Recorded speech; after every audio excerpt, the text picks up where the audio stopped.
আমরা তো বিষয়গুলো দেখেছি এবং ৭৫ সালের ১৫ আগস্টের ঘটনা তো আমাদের চোখের সামনে আমরা ঘটনাগুলো মনে করতে পারছি এবং বিষয়টা হচ্ছে রেডিওর ঘোষণাগুলো আমাদের চোখে বাড়ছে এবং বিষয়টা হচ্ছে যে মেজর ডালিম তখন ঘোষণা করেছিলেন যে এই ৭৫ সালের হত্যাকাণ্ডের ঘটনাটা ঘটেছে এবং প্রথমে তিনি ঘোষণা করেছিলেন যে স্বৈরাচারী মুজিব সরকারকে উৎখাত করা হয়েছে, তার ল্যাঙ্গুয়েজ এরকম ছিল, আমরা রেডিওতে শুনছিলাম, এবং হত্যার কথা প্রথমে বলেননি।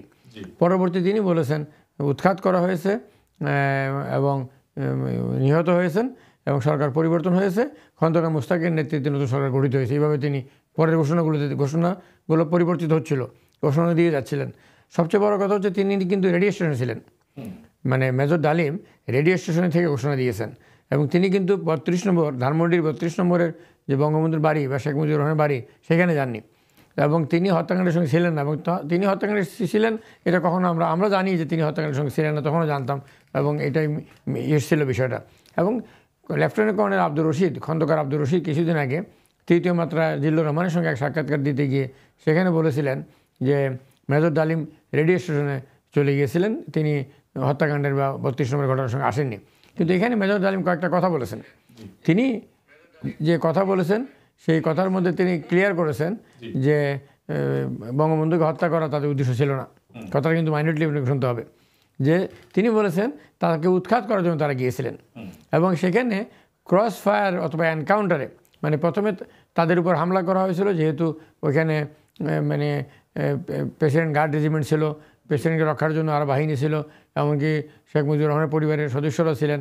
তারা যখন আক্রান্ত হয়েছিলেন তারা সেখানে চেষ্টা করেছিলেন তাদেরকে প্রতিহত করতে, তখন সেখানে সৈনিকরা পাল্টা আক্রমণ করে এবং মেজর ডালিম বলছেন যে এনকাউন্টার অথবা ফায়ার এবং ক্রস ফায়ারের মাঝখানে শেখ মুজিবুর রহমান বিকেম এ ক্যাজুয়ালিটি, তিনি ক্যাজুয়ালিটি হয়েছিলেন। এটা হচ্ছে ডালিমের সাহেবের ভাষা। তো এখন ঘটনাটা হচ্ছে যে যদি এটা হচ্ছে একটা পয়েন্ট, আর একটা পয়েন্ট হচ্ছে যে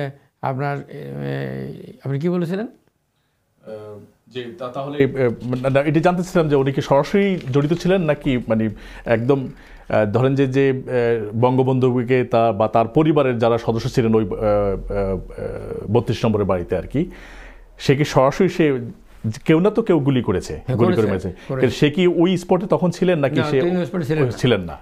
তিনি ক্লিয়ারও করেছেন আচ্ছা স্পটে ছিলেন না, এটা সবাই আমরা জানতাম আগে থেকে। যারা ছিলেন সেখানে রিসালদার মুসলিম উদ্দিন ওইখানে ছিলেন, তার ফাঁসি হয়ে গেছে এবং সেখানে ছিলেন যে ট্রুপস যেগুলো ছিল লেফটেন্যান্ট কর্নেল সৈয়দ ফারুক রহমান থেকে শুরু করতে, তার ফাঁসি হয়ে গেছে। লেফটেন্যান্ট কর্নেল খন্দকার আব্দুর রশিদের ফাঁসি রায় হয়েছে, লেফটেন্যান্ট কর্নেল শরীফুল হক অথবা মেজর ডালিমেরও ফাঁসি রায় হয়েছে, তারা দেশের বাইরে থাকার কারণে ফাঁসিটা কার্যকর হয়নি। এছাড়া লেফটেন্যান্ট কর্নেল শাহরিয়ার রশিদ খানেরও ফাঁসি হয়েছে, মেজর বজলুল হুদার ফাঁসি হয়েছে। তো এইভাবে ফাঁসি হয়েছে যারা বাংলাদেশে ছিলেন।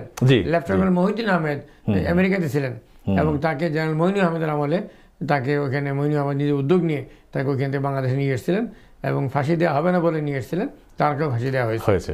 এটা তো আশা করা তো